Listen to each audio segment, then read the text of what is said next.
তোমাকে নিয়ে আমি প্রিয় কোনো গান সাজাতে আজও পারিনি। তোমাকে নিয়ে আমি প্রিয় কোনো সুর গাইতে আজও পারিনি। হে রাসূল,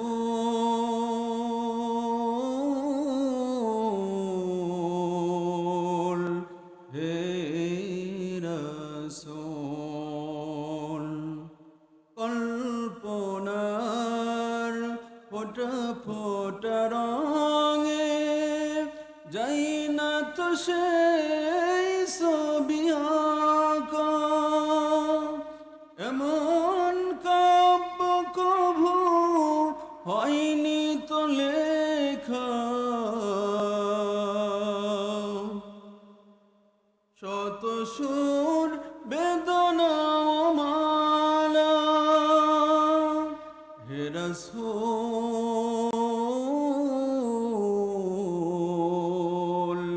হে রাসূল, তোমাকে নিয়ে আমি প্রিয় কোনো গান গাইতে আজও পারিনি।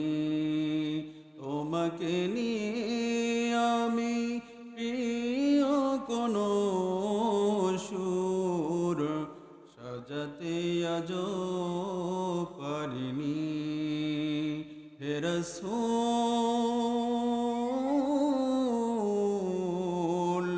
হে রাসূল। আলহামদুলিল্লাহ।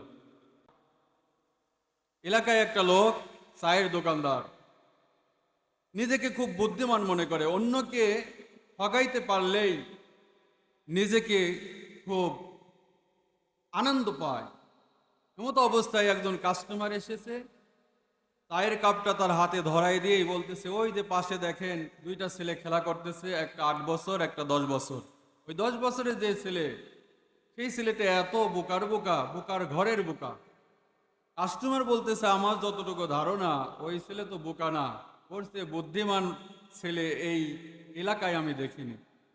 চায়ের দোকানদার বলতেছে, আপনার বিশ্বাস হয় না, আপনাকে প্রমাণ দেখাচ্ছে। এবার ওই ছেলেকে চায়ের দোকানদার ডাক দিয়েছে যে, এই ছেলে এদিকে আয়। তার সামনে 10 টাকার একটা নোট আর 5 টাকার একটা কয়েন দিয়ে বলতেছে, এই ছেলে কোনটা নিবি নে। আমার ভাইরা, ছেলের সামনে যখন 10 টাকার নোট আর 5 টাকা দিল, চায়ের দোকানদার বলতেছে, এই ছেলে কোনটা নিবি নে।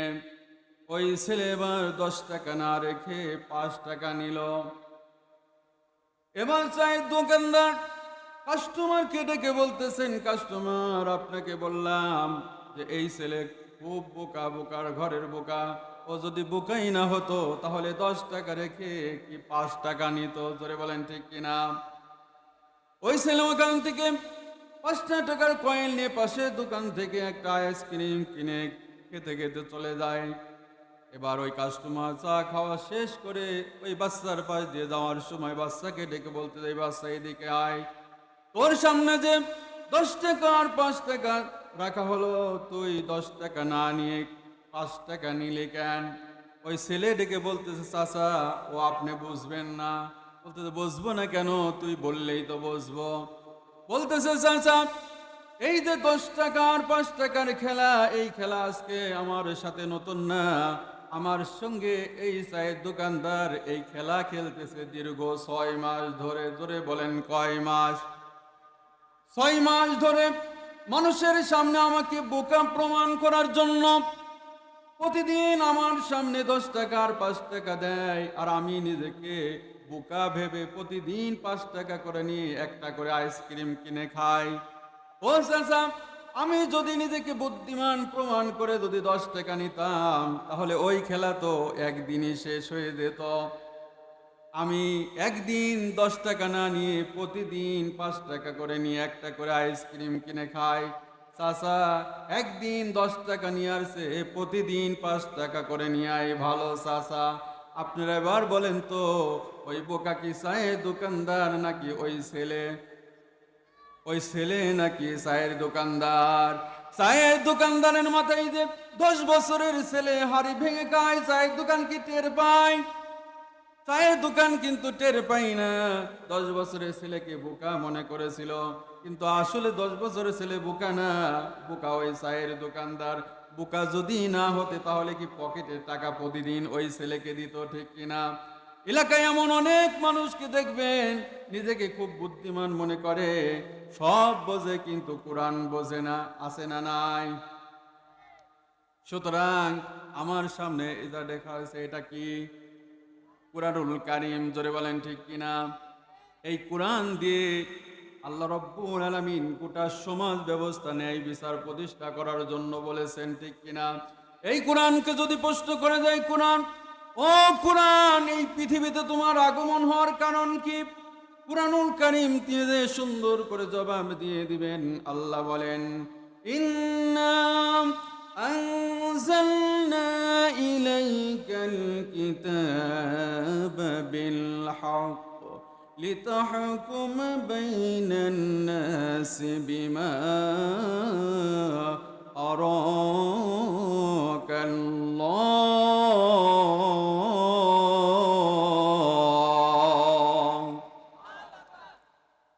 সূরা নিসা 5 নম্বর পারার 14 নম্বর পৃষ্ঠা 14 নম্বর লাইনের 105 নম্বর আয়াতে কারিমা। তাফসীর ইবনে কাসির আল্লামা হাফেজ ইমাদউদ্দিন ইবনে কাসির রাহমাতুল্লাহ আলাইহি বলেন, আল্লাহ তাআলার ঘোষণা, ইন্না মানে নিশ্চয়, আনজালনা মানে আমি নাজিল করেছি, ইলাইকাল কিতাব এই কিতাব, বিল হক সত্য সহকারে।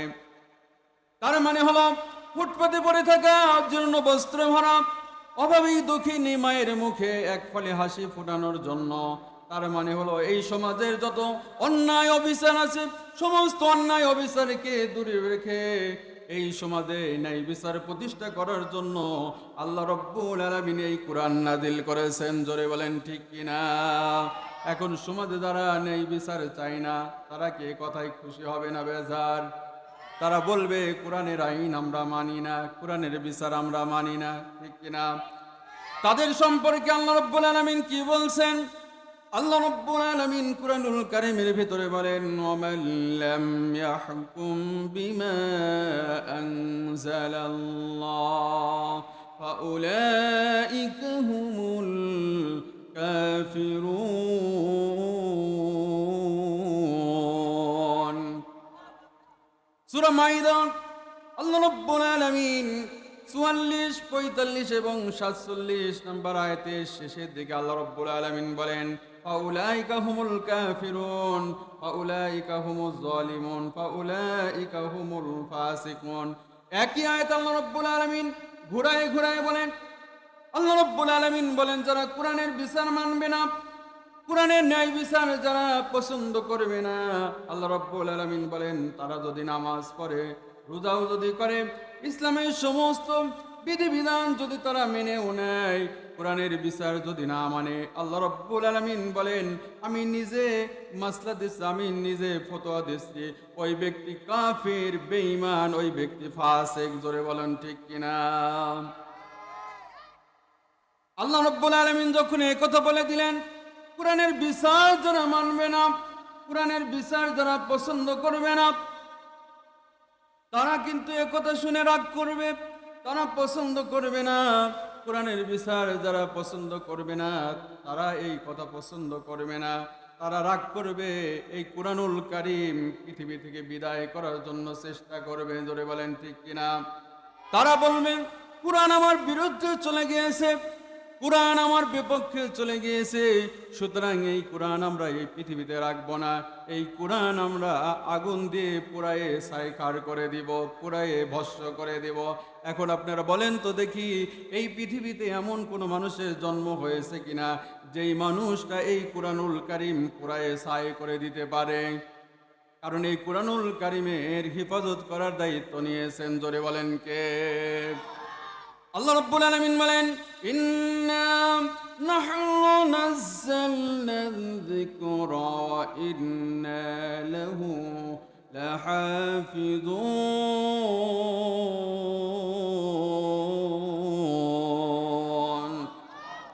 যদি আগুন লেগে ধ্বংস হয়ে যায়, ধ্বংস হয়ে যায়, যদি আগুন লেগে ধ্বংস হয় পৃথিবীর সব বইয়ের দোকান, তবু বিশ্ব থেকে হারাবে না আল্লাহর পবিত্র কোরআন। তবু বিশ্ব থেকে হারাবে না আল্লাহর পবিত্র কোরআন। ঠিক না? করবে কেমন করে কোরআন ধ্বংস? আগুনের তেজ আছে বিশ্বে অগণিত আল্লাহর কোরআনের হাফেজ। ঠিক কিনা বলেন? করবে কেমন করে কোরআন ধ্বংস?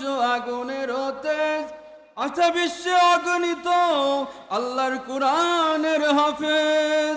তারা সাফি আসমানি গ্রন্থ, সাফি আসমানি গ্রন্থ বাসাবে কোরআনের মান, বিশ্ব থেকে হারাবে না করতো। আর আমরা যখন সময় পাই গাড়ির ভিতরে, যখন সুযোগ পাই ফেসবুকে নভেল, নাটক, গান দেখি আর গাড়ির ভিতরে যাই। ঠিক কিনা? পাকিস্তানের জিয়া সাথে কোরআন রাখতেন, যখনই সময় হতো সুযোগ হতো কোরআনুল কারিমটা বের করে নিয়ে তেলাওয়াত করতো। 80-র দশকের ঘটনা। সেদিনও পকেটের ভিতরে ছোট্ট একটি কোরআন নিয়ে পাকিস্তানের জিয়া রওনা দিলেন।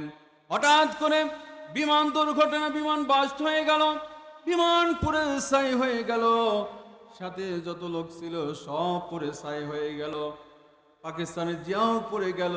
কিন্তু উদ্ধার কর্মীরা যায় দেখেন সব মানুষ পুড়ে ছাই হয়ে গেছে, বিমান পুড়ে ছাই হয়ে গিয়েছে, কিন্তু পাকিস্তানের জিয়ার পকেটে ছোট্ট একটি পুরো কোরআনের একটা পাতাও, একটা পৃষ্ঠাও পুড়ে ছাই হয়ে যায় নাই।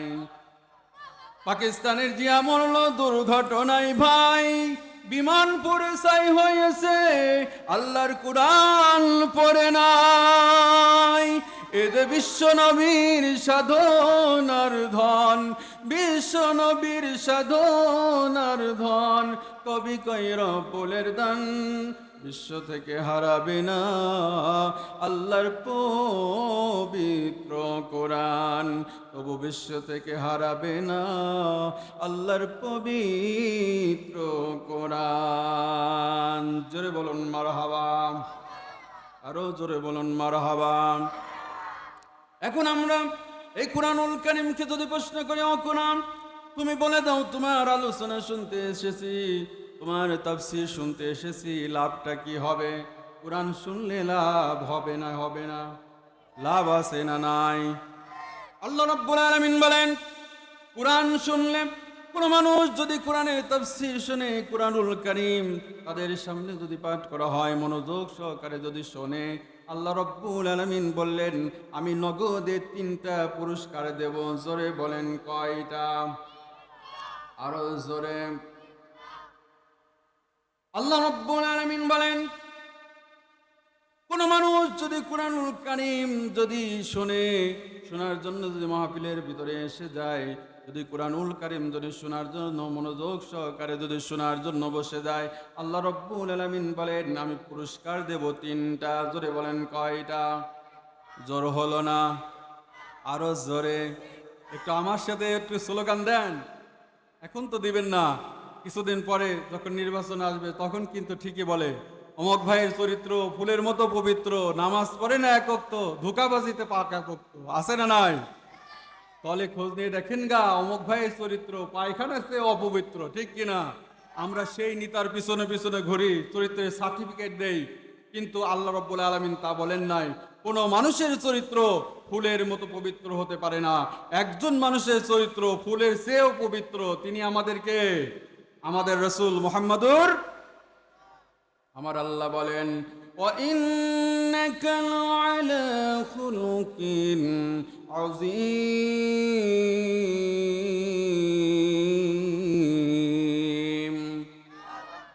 সূরা কলম 29 নম্বর পারা 3 নম্বর পৃষ্ঠার 1 নম্বর রুকু 4 নম্বর আয়াতে কারিমা।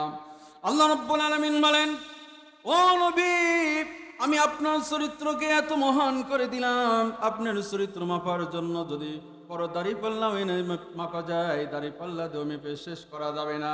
আবার যদি বড় ফিতা নিয়ে এসেও মাপা যায়, ফিতা দিয়েও মেপে শেষ করা যাবে না। ও নবী, আপনার চরিত্র ফুলের চেয়ে পবিত্র, একটু জোরে বলা যাবে নাকি মারহাবা? কিন্তু আফসোস আর পরিণামের বিষয়, আমাদের 51 মুসলমানের দেশে নাস্তিক আর মুরতাদেরা আসাদ নূর নামে একজন নাস্তিক আমার নবীর চরিত্র নিয়ে কটূক্তি করে বাংলার জমিনে। তিনি আমার নবীকে বলেছেন মরুর ডাকাত। জোরে বলুন নাউজুবিল্লাহ। আমরা বলবো, ও আসাদ নূর, এই দিনাজপুর, এই গৌরীতলা সুইচ গেট সংলগ্ন তাফসিরুল কোরআন মাহফিলে যদি এসে আমার নবীর চরিত্রের বিরুদ্ধে যদি কথা বলো, পিঠের সামনা নিয়ে ঢাকায় ফিরতে পারবে না। জোরে বলেন ঠিক কিনা? আমরা এই কুরআনুল কারীমের তাফসিরুল কোরআনুল মাহফিল থেকে আমরা জানিয়ে দিতে চাই, আমরা হুঁশিয়ার করে দিতে চাই, আর কোন আসাদ নূরের মতো আর কোন নাস্তিক যদি বাংলার জমিনে 91% মুসলমানের এই দেশে আমার নবীর চরিত্র নিয়ে যদি কথা বলে, তাহলে আমরা দল মত নির্বিশেষে সেই সকল নাস্তিকদের ফাঁসি দেখতে চাই। ধরে বলেন ঠিক কিনা? এই বাংলার জমিনে তার বিচার করতে হবে। বিচারটা কি? ঢাকা বাইতুল মুকাররম মসজিদের সামনে ফাঁসির মঞ্চ তৈরি করে সমস্ত মিডিয়াকে ওপেন করে এরকম আসাদ নূরের মতো যত নাস্তিক আছে সকলকে ফাঁসির কাস্টে ঝুলাইতে হবে।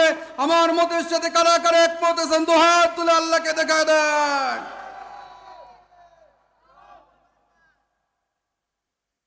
মর্দে মুজাহিদ, আল্লাহর নামে তাকবীর দিতে কোনো সমস্যা আছে? কারণ আল্লাহ রাব্বুল আলামিন বলেছেন ওরাব্বাকা ফাকাব্বির, আমার নামে তাকবীর দাও। তার মানে কার নামে তাকবীর দিতে হবে? আল্লাহর নামের এই তাকবীর, এটা কোনো দলীয় তাকবীর না। বলবেন ঠিক কিনা? এটা আওয়ামী লীগ, বিএনপি, জামাত, চরমোনাই জাতীয় পার্টি, 8 রশি, 14 রশি, 16 রশি, এর কোনো দলীয় কোনো তাকবীর না। এটা সমগ্র পৃথিবীর 200 কোটি মুসলমানের একটাই মাত্র রব। জোরে বলেন তিনি কে? আল্লাহ আমাদের রব। তার নামে তাকবীর দিতে কোনো সমস্যা আছে? একটু আমার সঙ্গে তাকবীর দিতে পারবেন না আপনারা? লিল্লাহে তাকবীর, নারায়ে তাকবীর, আল্লাহু আকবার, নারায়ে তাকবীর, আল্লাহু আকবার, তোলো তাকবীর ধ্বনি ধরায়ে ইয়া আকবার। বীর মুসলমান ধরো আল কুরআন, বীর মুসলমান ধরো আল কুরআন, ফিরায়ে আনো সেই হারানো সম্মান।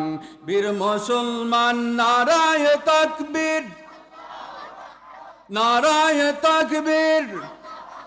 যে আওয়াজ শুনে ওরে মুসলমান, ভয়ে কাঁপিত কাফের বেঈমান। দৌড়ে সে হুঙ্কার করনে তোলপার, দৌড়ে সে হুঙ্কার করনে তোলপার।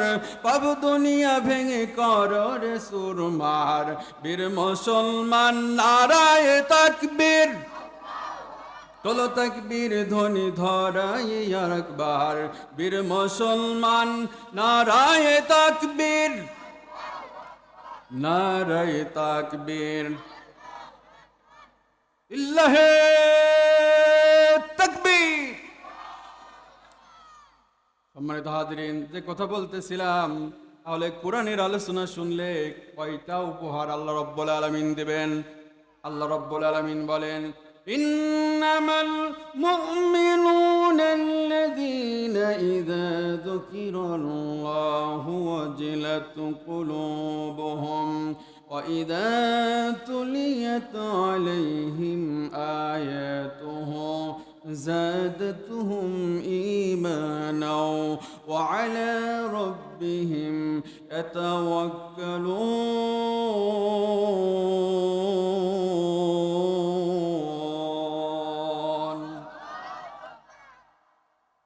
সূরা আরাফ 9 নম্বর পারা 16 নম্বর পৃষ্ঠার 1 নম্বর রুকু 2 নম্বর আয়াতে কারিমা আল্লাহ রাব্বুল আলামিন বলেন, যদি কোনো মানুষ আল্লাহর কোরআনের তাফসীর যদি শুনে, কোরআনের মাহফিলে এসে যদি বসে যায়, আল্লাহ রাব্বুল আলামিন বলেন নগদে 3টা উপহার দেব। 1 নম্বরে ওই মানুষের অন্তরে আল্লাহর ভয় আমি জাগ্রত করে দেব। জোরে বলুন সুবহানাল্লাহ। 2 নম্বরে তাদের ইমানটা বানিয়ে দেব। 3 নম্বরে ইমানটা বাড়াইতে বাড়াইতে এমন পর্যায়ে চলে যাবে, কোনো স্বৈরাচার সরকারকে সে ভয় পাবে না, বুলেটের সামনে কেউ ভয় পাবে না, ফাঁসির মঞ্চে কেউ ভয় পাবে না, বিপদ আর মুসিবতের সময় আল্লাহ ছাড়ার কারোর কাছে মাথা নত করবে না। জোরে বলেন ঠিক কিনা? এই জন্য দেখেন, একজন মানুষকে গুলি করে একজন মানুষ যায়, আর কোনো মানুষ যায় না, আছে না নাই? বুলেটের সামনে অন্যায়ের বিরুদ্ধে প্রতিবাদ করার জন্য আবু সাইদ নামের, আপনাদের পার্শ্ববর্তী এলাকা রংপুর ডিস্ট্রিক্টের আবু সাইদ নামের ভাই অন্যায়ের প্রতিবাদ করতে দিয়ে বুক পেতে দিয়েছে। বুকের মধ্যে অনেক ঝড়, বুক পেতেছি, গুলি কর, আছে না নাই? তাওহীদ জনতা ইমানদার ইমান দেখিয়ে দিয়েছেন, বাতিলের সামনে বুক পেতে দিবে, মুসলমান কখনো মাথা নত করবে না। জোরে বলেন ঠিক কিনা? সাইদ ভাইয়ের মা, ও মুগ্ধ ভাইয়ের মা, রায়হান ভাইয়ের মা, মুজাহিদ ভাইয়ের মা, আশরাফ ভাইয়ের মা, ও ইকরাম ভাইয়ের মা, রশিদ ভাইয়ের মা, ইমন ভাইয়ের মা, তোমরা বড় ভাগ্যবতী, আনলে ধরাই দিনের জ্যোতি, সালাম জানাই তোমায় ফেরেশতা, সালাম জানাই তোমায় ফেরেশতা। সাইদ ভাইয়ের মা, ও মুগ্ধ ভাইয়ের মা, পারেন আপনারা? আমার সাথে বলেন না, সাইদ ভাইয়ের মা, ও মুগ্ধ ভাইয়ের মা, ইমন ভাইয়ের মা, রায়হান ভাইয়ের মা, তোমরা বড় ভাগ্যবতী, আনলে ধরাই দিনের জ্যোতি, সালাম জানাই তোমায় ফেরেশতা, সালাম জানাই তোমায় ফেরেশতা। জোরে বলুন মারহাবা। সম্মানিত হাজিরিন, আবু সাঈদের কি অপরাধ ছিল? আবু সাঈদ বলেছিল, বাংলাদেশে চাকরির ক্ষেত্রে যে কোটা বেকা কেন, কোটাটা সোজা করো। এই কোটা সোজা না করে তার বুকে স্বৈরাচারের শাসক গুলি করেছে। ধরে বলেন ঠিক কিনা? এটা কেন হয়েছে? যে কথা বলতেছিলাম, আজকের আলোচনার বিষয় হলো ন্যায় বিচার। ন্যায় বিচার না থাকার কারণে তাজা প্রাণ, লক্ষ লক্ষ তাজা প্রাণ ঝরে গিয়েছে, ঠিক কিনা? আমাদের নিজ জেলা পাবনায় 8 বছরেই তো কয়েকদিন আগে 8 বছরের একটি মেয়ে ধর্ষিত হয়েছে, তারপরে মেরে ফেলেছে। আপনারা জানেন, কয়েকদিন আগে, কিছুদিন আগে ওই যশোরের আসিয়া নামক মেয়ের কথা আপনারা সকলেই জানেন। তার আগে সিলেটের জমিনে খাদিজা, নুসরাত, নুসাইবা, কত ছোট্ট ছোট্ট মেয়ে এই বাংলার জমিনে ন্যায় বিচার প্রতিষ্ঠা না থাকার কারণে এই দেশে 4 বছরের শিশু থেকে শুরু করে 80 বছরের বুড়ি পর্যন্ত ধর্ষকের হাত থেকে রেহাই পায় না। জোরে বলেন ঠিক কিনা? এটা কোনো কারণ না, কোরআনের শাসন কায়েম না থাকার কারণে, কোরআনের ন্যায় বিচার না থাকার কারণে এরকম ঘটনাগুলো। পৃথিবীতে এক সময় মুসলমানেরা শাসন করত, তারা ন্যায় বিচার করত, কোরআনের আইন দিয়ে এই সমাজ প্রতিষ্ঠা করত। সেই সমাজে কোনো খুন ছিল না, ধর্ষণ ছিল না, কোনো অশান্তি ছিল না। মানুষগুলো ন্যায় বিচার করতো। শুধু মানুষ না, এই মানুষেরা শুধু মানুষ তো দূরের কথা, এই মানুষ যখন ন্যায় ইনসাফ ভিত্তিক সমাজ কায়েম করেছে, তখন মানুষেরা মানুষ সহ তারা বাতাসের পর্যন্ত তারা বিচার করতে সক্ষম হয়েছে। ধরে বলেন ঠিক কিনা? আপনারা মনে করতে পারেন, হুজুর আবার কেমন কথা, মানুষ হয়ে বাতাসের বিচার করে কেমনে? ধরে মানে বাতাসের বিচার করতে পারে কিনা? বহুদিন আগের কথা, আল্লাহ রাব্বুল আলামিন কুরআনুল কারীমের ভিতরে বলেন, ওয়ালাকাদ আতাইনা দাউদা সুলাইমান। দাউদ এবং সুলাইমান আলাইহিস সালামকে আল্লাহ রাব্বুল আলামিন কিতাব দিয়েছিলেন, জ্ঞান দান করেছিলেন। দাউদ আলাইহিস সালামের যুগের ঘটনা, একজন বুড়িমা সারাদিন ভিক্ষা করে করে 2 কেজি মতো আটা জোগাড় করে যখন নিজের বাড়ির দিকে যাচ্ছেন, প্রতিমধ্যে বাতাস এসে তার ওই আটাগুলো উড়াই নিয়ে চলে যায়। রাস্তার ভিতরে বুড়িমা বসে বসে কান্নাকাটি শুরু করলেন। আরেকটা ছেলের সঙ্গে দেখা, ছোট্ট একটি যুবক মানুষ, কিশোর বয়সে একটি মানুষ, বললো, বুড়িমা তোমার কি হয়েছে? বলতে, সারাদিন ভিক্ষা করেছি, আমার বাড়িতে নিয়ে যে ছোট্ট ছোট্ট আমার মাসুম বাচ্চা তাদেরকে খাওয়ার ব্যবস্থা করব। বাতাস শেষে আমার আটাগুলো উড়াই নিয়ে গিয়েছে। এবার সেই ছেলে বলতেছেন, মা, এই দেশে আল্লাহর কিতাব দিয়ে এই দেশ পরিচালিত হয়, এই দেশ শাসন ব্যবস্থা হয় আল্লাহর হুকুম মতো। সুতরাং তুমি চিন্তা করো না, বাদশাহ দরবারে চলে যাও, বাদশাহ তোমার বাতাসের বিচার করে দিবে। জোরে বলেন আল্লাহু আকবার। বুড়িমা চলে গেলেন বাদশাহর কাছে। জোরে বলেন, বাদশাহর নাম কি? দাউদ আলাইহিস সালাম। দাউদ আলাইহিস সালামের কাছে গিয়ে বললেন, বাদশাহ নান্দার, সারাদিন আমি কষ্ট করে পরিশ্রম করে কিছু আটা জোগাড় করেছিলাম, বাতাস আমার আটা উড়াই নিয়ে গিয়েছে, আমার বাতাসের বিচার করা লাগবে। এইবার বাদশাহ বলতেছে, মা, বাতাসের বিচার কি করা যায়? বাইতুল মাল থেকে 5 কেজি আটা বুড়িমাকে দিয়ে দিলেন। বুড়িমা তো অনেক খুশি, হারালাম কম পাইলাম বেশি। বুড়িমা হলো অনেক খুশি। ধরে বলেন ঠিক কিনা? 5 কেজি আটা নিয়ে তখন বুড়িমা খুশির একটি ঝলক নিয়ে চেহারা নিয়ে বাড়ির দিকে যখন রওনা দিলেন, প্রতিমধ্যে মেন গেটে ওই ছেলেটি বসে আছে।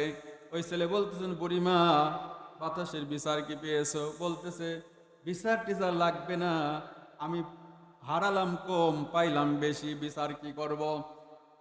সুতরাং আমার বিচারের আর কোনো দরকার নেই। এবার ওই কিশোর বয়সে ছোট্ট ছেলে বলতেছেন, মা, তোমার বিচার হয় নাই, তুমি আবার বাদশার দরবারে যে বলো আমি আটা চাই না, বিচার চাই, আমার বাতাসের বিচার করা লাগবে। এবার যখন বাদশার কাছে বুড়িমা গেলেন, যে যখন বললেন, বাদশাহ আমার আটার দরকার নাই, আমাকে বাতাসের বিচার করে দেন। এবার বাদশাহ দাউদ আলাইহিস সালাম বাইতুল মাল থেকে আরো 5 কেজি আটা তাকে দিয়ে দিলেন। আগে ছিল 5 কেজি, এখন দিল 5 কেজি। মোট হলো কয় কেজি? এটা মনোযোগ আছে তো? 10 কেজি আটা নিয়ে যখন বুড়িমা আরো খুশি হয়ে গেলেন, বাড়ির দিকে যখন রওনা দিলেন, ওই ছোট্ট ছেলের সঙ্গে আবারও দেখা। বুড়িমা, খবর কি? বলতেছে, এবার আরো 5 কেজি, মোট 10 কেজি আটা পেয়েছি, আমার আর বিচারের দরকার নেই। বলতেছে, বুড়িমা, না, আবার তোমার যাওয়া লাগবে, যে আবার বলো আমি আটা চাই না, আমার বাতাসের বিচার করে দেন। আবার বুড়িমা যখন যে বাদশার কাছে যে বললেন, বাদশাহ আটা চাই না, বাতাসের বিচার করে দেওয়া লাগবে। এবার বাদশাহ বাইতুল মাল থেকে আরো 10 কেজি আটা তাকে দিয়ে দিলেন। তাহলে আগে ছিল 10 কেজি, এখন দিল 10 কেজি, মোট হলো কয় কেজি? 20 কেজি আটা নিয়ে বুড়িমা আনন্দ একটি উৎফুল্ল মন নিয়ে বাড়ির দিকে যখন রওনা দেয়, ওই ছোট্ট ছেলের সঙ্গে আবার দেখা হয় যে, মা, খবর কি? বলতেছে, যতবার যাচ্ছি শুধু খালি আটা পাচ্ছি, আমার ভালোই হচ্ছে, কারণ যতবার যাচ্ছি 5 কেজি করে বাড়াইয়ে দিচ্ছে, এবার দিচ্ছে আরো 10 কেজি, মোট হয়েছে 20 কেজি, আমার ভালোই লাভ হচ্ছে। বলতেছে, মা, আবার যান, যে বলেন আমার আটার দরকার নেই, বাতাসের বিচার করে দেন। এবার বুড়িমা যখন আবার রাজার দরবারে গেলেন, বলে, রাজা, আমার আটার দরকার নাই, আমার বাতাসের বিচার চাই। এবার রাজ দরবার থেকে বাদশাহ নান্দার বাইতুল মাল থেকে আরো 20 কেজি আটা দিয়ে মোট হলো কয় কেজি? 40 কেজি, তার মানে 1 মণ। 1 মণ আটা দিয়ে রাজ দরবার থেকে একটা চাকর দিয়ে বলতেছে, বুড়িমাকে 1 মণ আটা সহ বুড়িমার বাড়িতে পৌঁছায় দাও, বারবার এসে ডিস্টার্ব করতেছে। এবার যখন বুড়িমা চিন্তা করতেছে, রাজা এবার বারবার যখন দিচ্ছে, আবার যদি রাজার দরবারে আসি, এবার আমার আমও যাবে, সালাও যাবে। সুতরাং ওই ছেলে তো মেন গেটে বসে আছে, তার সঙ্গে আর দেখা করব না, পিছনের দরজা দিয়ে চলে যায়। এবার ছোট্ট ছেলে তো নাসরবান্দা, আবার যে দৌড়ায় যে তার সামনে যে বলে, বুড়িমা, আমার ভয়ে তুমি পালায়ে পিছনের দরজা দিয়ে যাচ্ছ, তোমার বিচার কি পেয়েছো? বলতেছে, আমার বিচার টিচারের দরকার নেই বাবা, তুমি ডিস্টার্ব করো না। এখন বিরক্ত হয়ে যাচ্ছে, বলতেছে, মা, আমি যতবার পাঠাচ্ছি তুমি তো খুশি হচ্ছ, বেশি করে পাচ্ছ, তোমার বিচার তো হয় নাই, আবার যে তুমি বিচার চাও, বাতাসে বিচার করেছ। বলতেছে, বাবা, আমার আর বিচারের দরকার নেই, কারণ যতগুলো আটা পেয়েছি, এবার যদি রাজার দরবারে যায়, আর রাজা যদি একবার যদি আমার দিকে যদি রাগান্বিত হয়ে যায়, তাহলে আমার আটাও যাবে, কাটাও যাবে, আমি কিছুই পাবো না। সুতরাং আমি আর যাইতে চাই না। ছোট্ট মানুষ নাসরমান্দা বলতেছে, না, আপনি যাওয়াই লাগবে। আপনি এবার যাই বলেন, রাজামশাই, আমি আটাও চাই না, কাটাও চাই না, আমাদের দেশে ধান যখন হয়, ধান যে মাপে, ওই ধান মাপার ওই পাত্রটাকে কি বলা হয়? আপনাদের দেশে বলে পাটখারা, আমাদের দেশে বলে কাঠা। এক এক দেশে এক এক নামে ডাকে, জোরে বলেন ঠিক কিনা? বুড়িমা বলতেছে, রাজা মশাই আটাও চাই না, কাটাও চাই না, আমার বাতাসের বিচার করা লাগবে। রাজা এবার বুঝে ফেলেছেন, বুড়িমাকে যখন প্রথমবার 5 কেজি আটা দিয়েছিলাম, বুড়িমা 5 কেজি পেয়েই খুশি হয়েছিল। এবার 5 কেজি করে বাড়াইতে বাড়াইতে 1 মণ আটা দিয়েছি, তারপরে বুড়িমা খুশি হচ্ছে না। এর পিছনে কোনো রাজনীতি আছে, তোরে বলেন ঠিক কিনা?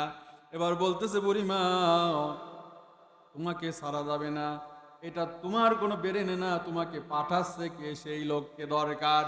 বলতেছে, আমি লোকটোক চিনি না, কিন্তু প্রথম গেটে একটা সুন্দর চেহারাবান, সুশ্রী সুন্দর চেহারাবান একটি ফুটফুটে ছেলে, তিনি ওখানে বসে আছেন, আমাকে পার হতে দেয় না, তার জন্যই তো আমি বারবার ফিরে আসি।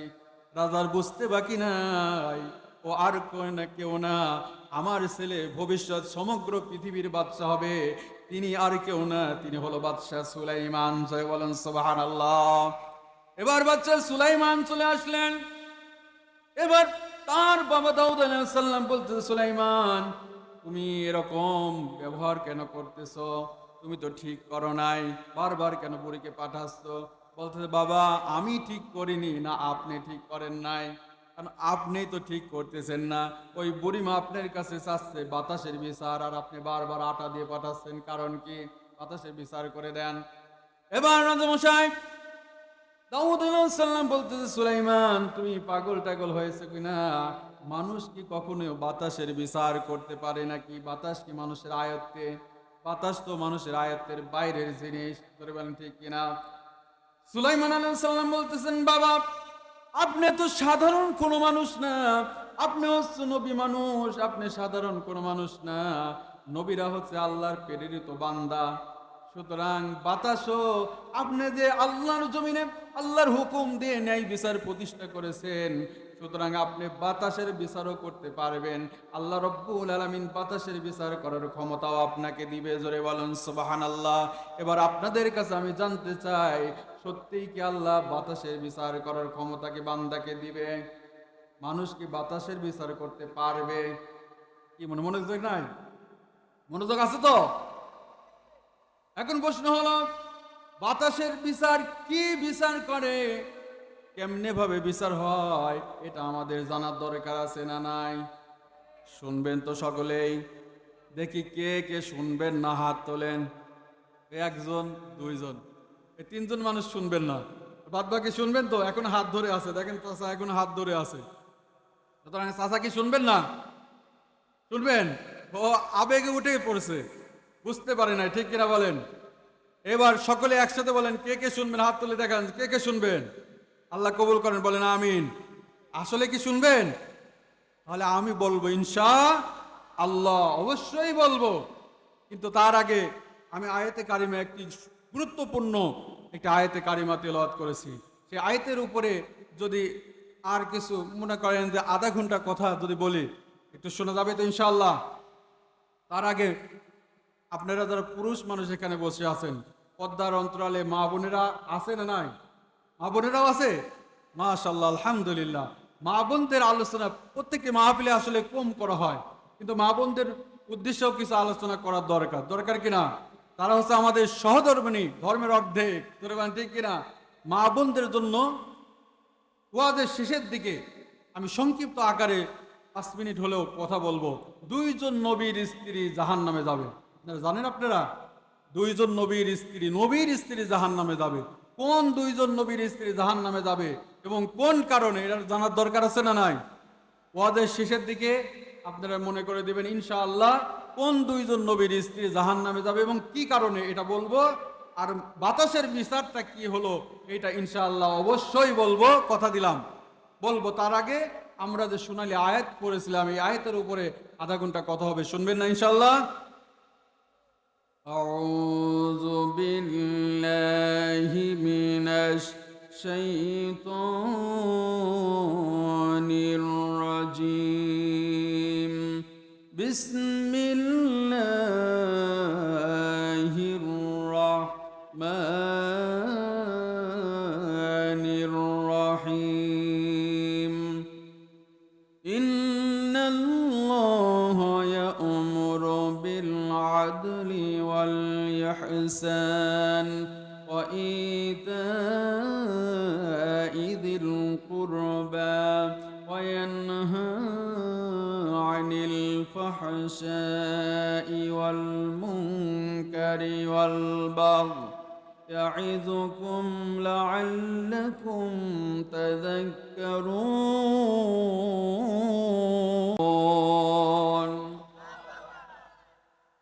صدق الله العظيم وصدق رسوله النبي الكريم এটা হচ্ছে সূরা আন-নাহল 14 নম্বর পারায় অবস্থিত এবং কুরআনুল কারীমের 16 নম্বর সূরা।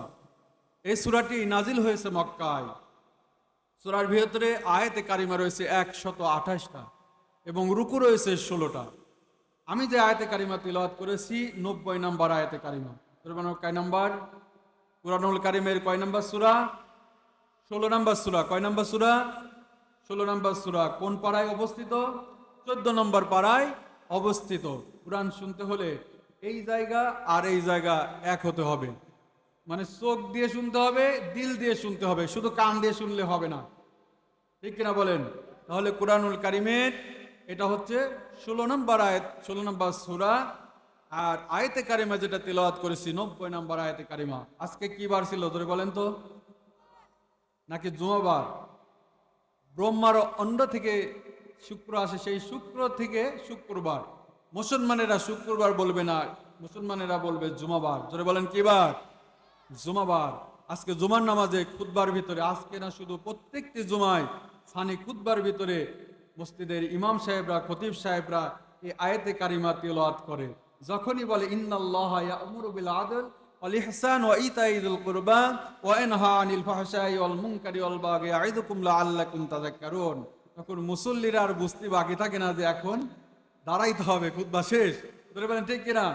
সুতরাং প্রত্যেকটি মসজিদে প্রতি জুমায় এই আয়াতে কারিমা তিলাওয়াত হয়।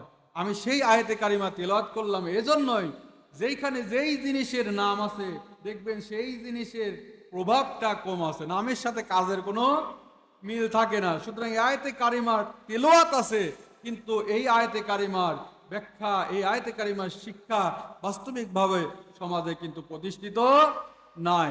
যেমন আপনাদের পাশে জেলা থাকতে পারে রংপুর, আপনাদের পার্শ্ববর্তী রংপুর। রংপুর গেলে কি শুধু খালি ওখানে রং আছে? মতিঝিলে গেলে কি সেখানে শুধু খালি মতি পাওয়া যায়? সোনার গায়ে গেলে কি সোনা পাওয়া যায়? সুতরাং নামের সাথে কি কাজের কোনো মিল আছে?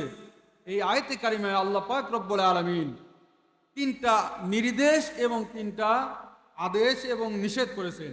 আদেশ করেছেন 3টা, নিষেধ করেছেন 3টা। আল্লাহ রব্বুল আলামিন বলেন যে নিশ্চয় আল্লাহ পাক রব্বুল আলামিন ন্যায় বিচার এবং ইহসান, সদাচরণ এবং তাদের আত্মীয় স্বজনদেরকে আল্লাহ রব্বুল আলামিন দান করার নির্দেশ দিয়েছেন। ধরে বলেন সুবহানাল্লাহ। এবং আল্লাহ পাক রব্বুল আলামিন নিষেধ করেছেন, বারণ করেছেন 3টা। আল্লাহ পাক রব্বুল আলামিন বলেন যে অশ্লীলতা এবং অসৎকর্ম এবং সীমালঙ্ঘন করতে আল্লাহ পাক রব্বুল আলামিন নিষেধ করেছেন। আল্লাহ পাক বলেন তোমাদের জন্য এটা হচ্ছে উপদেশ, কিন্তু আল্লাহ পাক বলেন অল্প সংখ্যক মানুষই এই উপদেশগুলো গ্রহণ করে থাকে। এই আয়াতে কারিমায় 3টা নির্দেশ এবং 3টা নিষেধ রয়েছে। এই 6টা বিষয়ের উপরে আলোচনা করার সময় হবে না। একটা বিষয়ে আমরা আজকে গুরুত্বপূর্ণ একটি বিষয়ে সংক্ষিপ্ত আকারে আলোচনা করব ইনশাআল্লাহ। আল্লাহ পাক রব্বুল আলামিন এখানে বলেন ইন্নাল্লাহা, নিশ্চয়ই আল্লাহ, ইয়া'মুরু বিল আদল, ন্যায় বিচার করতে বলেছেন। ন্যায় বিচার আমাদের সমাজে আছে তো? আছে?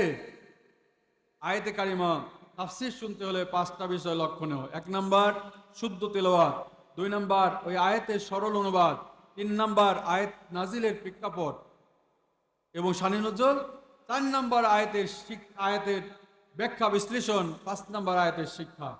তাহলে 1 নাম্বার শুদ্ধ তেলাওয়াত হয়েছে, 2 নাম্বার সরল অনুবাদ আমরা শুনলাম, 3 নাম্বার আয়াত নাজিলের প্রেক্ষাপট।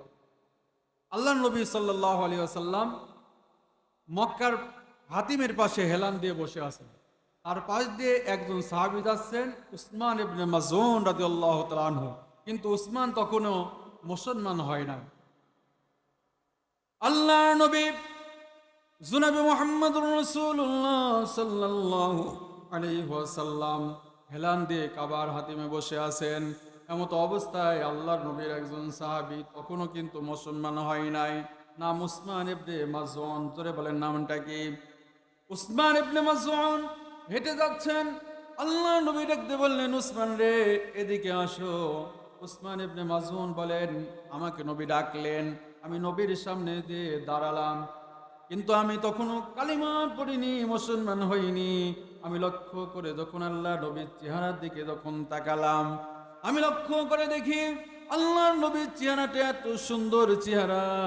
আমি ইতিপূর্বে আল্লাহর নবীর চেহারার দিকে আমি ভালো করে এরকম ভাবে তাকাইনি। আমার মনে হচ্ছে আসমান থেকে চাঁদটা খসে মনে হয় মক্কার জমিনে পড়ে গিয়েছে। জোরে বলুন সুবহানাল্লাহ।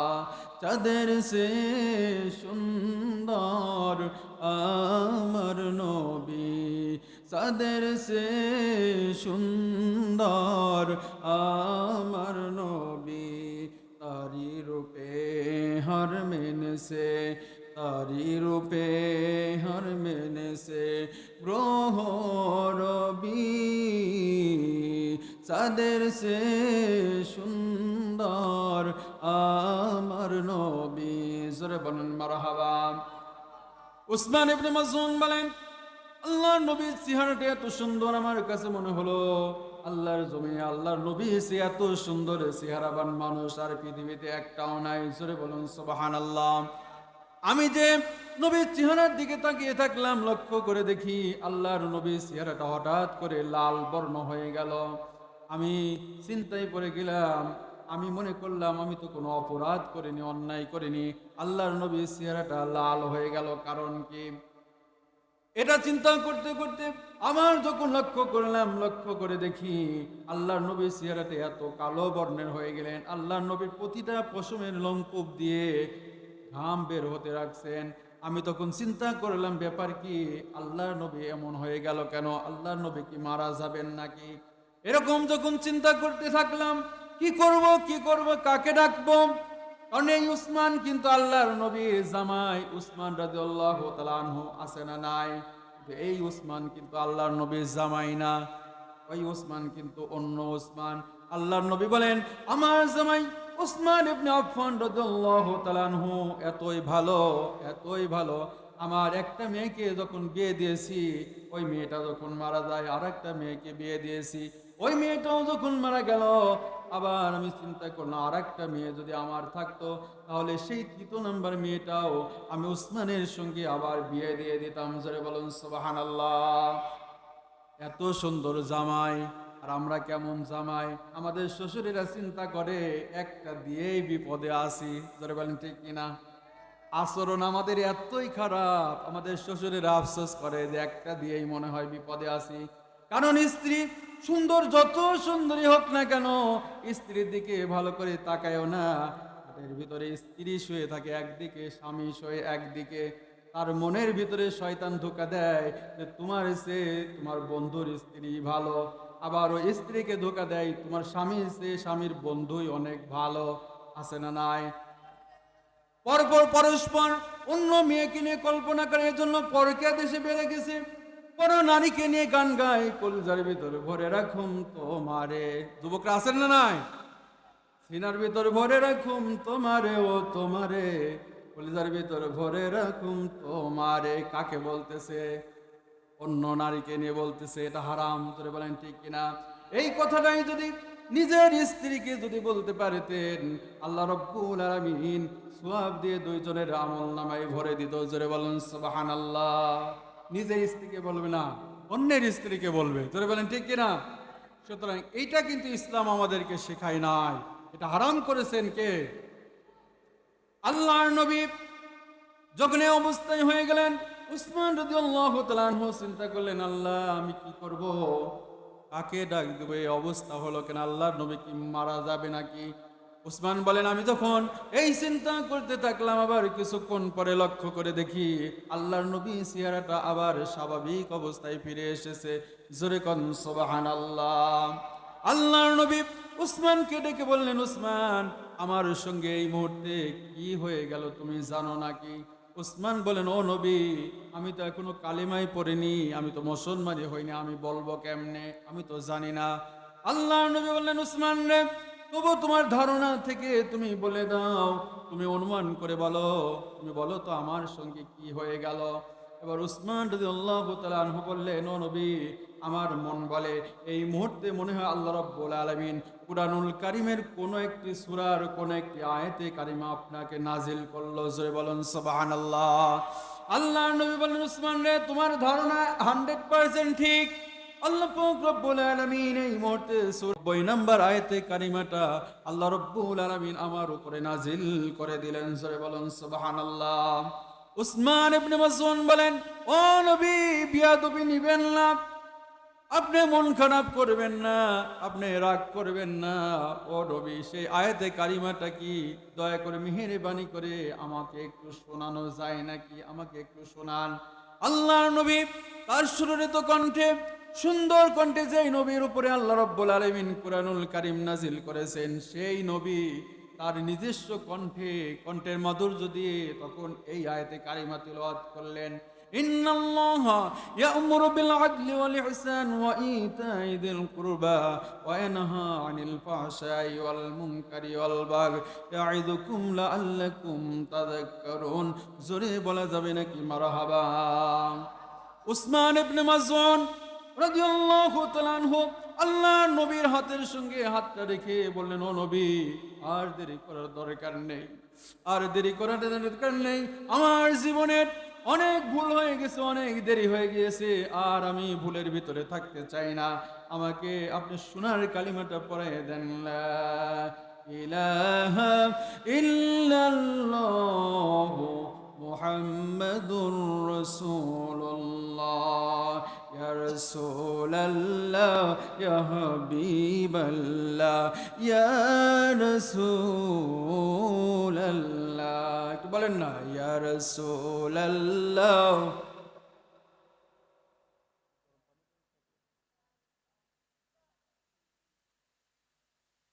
তুমি জীবন, তুমি মরণ, আধার ঘরে তুমি আপন। তুমি জীবন, তুমি মরণ, আধার ঘরে তুমি আপন। তুমি মদের, তুমি মদের আশার আলো, তুমি মদের পারে তরি, তুমি নিদানের তরানেওয়ালা। ইয়া রাসূলাল্লাহ, ইয়া হাবিবাল্লাহ, ইয়া রাসূলাল্লাহ। জোরে বলুন মারহাবা। কি বেশি শীত লাগতেছে নাকি? একবারে যে চুপচাপ হয়ে গেছেন, আলোচনা কি চলবে? আর কিছুক্ষণ চলবে। এখন একটা পরীক্ষা হবে, পরীক্ষায় যদি পাশ করেন তাহলে আলোচনা চলবে, না হলে মুনাজাত করে দেব। আমি একটা তাকবীর দেব আগে। তাকবীরটা হবে দুই ভাগে বিভক্ত হবে, একটা বিবাহিত আর এক গ্রুপ অবিবাহিত। দেখবো কোন গ্রুপ জিততে পারে। রেডি আছেন তো ইনশাল্লাহ? আগে প্রথমে যারা বিবাহিত তাদের পরীক্ষা হবে। রাজি আছেন তো ইনশাল্লাহ? এবার বিবাহিত যারা, তারা রেডি হন। রেডি তো ইনশাল্লাহ? লিল্লাহে তাকবীর। তেজ ভালোই আছে যুবকরা, তোমরা রেডি হও। আর এরা ৭১-এর সময় এই দেশ যুদ্ধ করে স্বাধীন করেছে। জোরে বলেন ঠিক কিনা? বিবাহিতরা মনে বলতে বলতেছে যে হুজুর, অস্ত্র জমা দিছে কিন্তু ট্রেনিং এখনো জমা দেয় নাই। জোরে বলেন ঠিক কিনা? সুতরাং পুরাতন চাউলে ভাতে বাড়ে, মেশিনের কিন্তু এখনো জোর আছে। যুবকরা আছে? অবিবাহিত যুবকরা কারা, দিকে হাত ওঠাও তো। এবার তোমাদের একটু পরীক্ষা হবে। রেডি আছো তো ইনশাল্লাহ? লিল্লাহে তাকবীর। জোর আছে দেখতেছি। আমি ভেবেছিলাম মনে হয় পারবে না, মেশিন মনে হয় ফেসবুক দেখতে দেখতে, মোবাইল দেখতে দেখতে মনে হয় মেশিন দুর্বল হয়ে গেছে। কিন্তু না, আসলে যুবকরা বুঝাই দিল যে হুজুর, আমরা হাডুডু খেলায়, ফুটবল খেলায়, ক্রিকেট খেলায় বিবাহিতদের কোনোদিন জিততে দেই নাই, সুতরাং আজকেও জিততে দেব না। ধরবেন ঠিক কিনা? সুতরাং এখন বিবাহিত অবিবাহিত সামনে পিছনে যে কয়জন লোক আছেন সকলে মিলে আল্লাহর নামে আমরা জোরে সোরে একটা বার তাকবীর দিতে পারবো না ইনশাআল্লাহ? লিল্লাহে তাকবীর, লিল্লাহে তাকবীর। সম্মানিত হাজিরিন, তাহলে আল্লাহর নবীর মুখে তেলাওয়াত শুনে সঙ্গে সঙ্গে উসমান ইবনে মাযউন কালেমা পড়ে মুসলমান হয়ে গেল। সেই কুরআনুল কারীমের তেলাওয়াত হচ্ছে, আলোচনা হচ্ছে। এখন অনেক মানুষ দেখবেন এদিকে সেদিকে ঘোরাফেরা করতেছে, ওদের কপালে কোরআনের মাহফিল কিন্তু জুটবে না। ধরে বলেন ঠিক কিনা? আগামী কাল দেখবেন যে বলবে যে হুজুর কি ওয়াজ করে গেল, কিছুই তো বুঝলাম না। ধরে বলেন ঠিক কিনা? সুতরাং ওয়াজ বুঝতে হলে এই জান্নাতের ভিতরে এসে জান্নাতি মানুষ হয়ে বাড়িতে যাওয়া লাগবে। রাজি আছেন তো ইনশাআল্লাহ? দেখি জান্নাতে যেতে চাই কারা কারা, আমরা হাত উঠেন দেখেন তো। আল্লাহ পাক রব্বুল আলামিন কবুল করেন, বলেন আমিন। হাত নামান। বেশি সময় কথা হবে না, আর অল্প কিছু সময় কথা হবে, থাকবেন তো ইনশাআল্লাহ?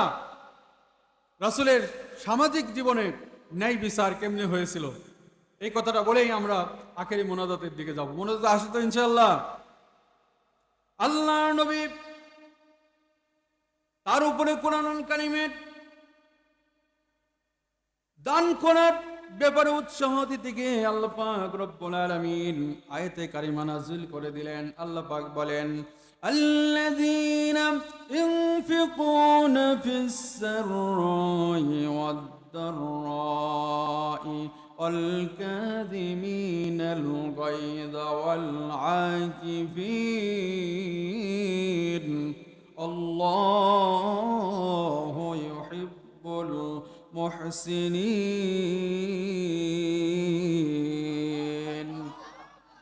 আল্লাহ পাক রব্বুল আলামিন যখন এই আয়াতে কারিমা নাযিল করে দিলেন, ও দুনিয়ার মানুষেরা সচ্ছল অবস্থায় অসচ্ছল অবস্থায় যেমনি অবস্থায় থাকো না কেন আল্লাহর রাস্তায় দান করতে হবে।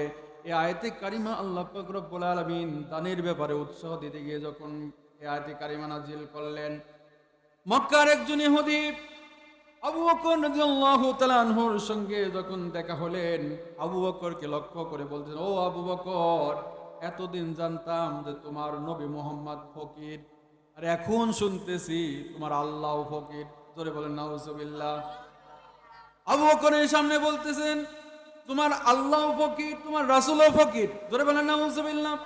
যেমনি ভাবে বাংলার জমিনে আবুল সরকার নামে একজন নাস্তিক খাটাস, তিনি আল্লাহকে ভুল ধরেছেন, আল্লাহর ব্যাপারে বাজে কথা বলেছেন। আপনারা জানেন নাকি?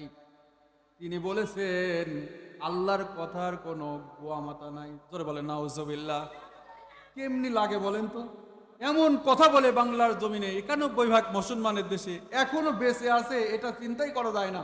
জোরে বলেন ঠিক কিনা? সুতরাং তার বিচার করতে হবে। তিনি গ্রেপ্তার হয়েছেন, বলেন আলহামদুলিল্লাহ। গ্রেপ্তার হয়েছে, কিন্তু তার পক্ষে আবার কিছু মানুষ ছাপাই গাচ্ছে। আল্লাহ তাদের হেদায়েত দান করুক, বলেন আমিন। সুতরাং আল্লাহকে নিয়ে যিনি কটূক্তি করবেন, ঈমান কি আর আছে? ঈমান কিন্তু নাই।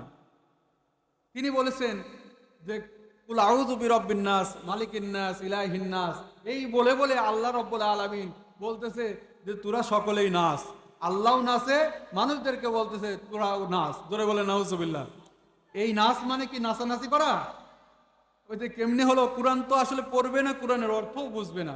ওই বাউল আর ফাউল কোরআনের অর্থ কি বুঝবে? এই নাচ মানে তো মানুষ।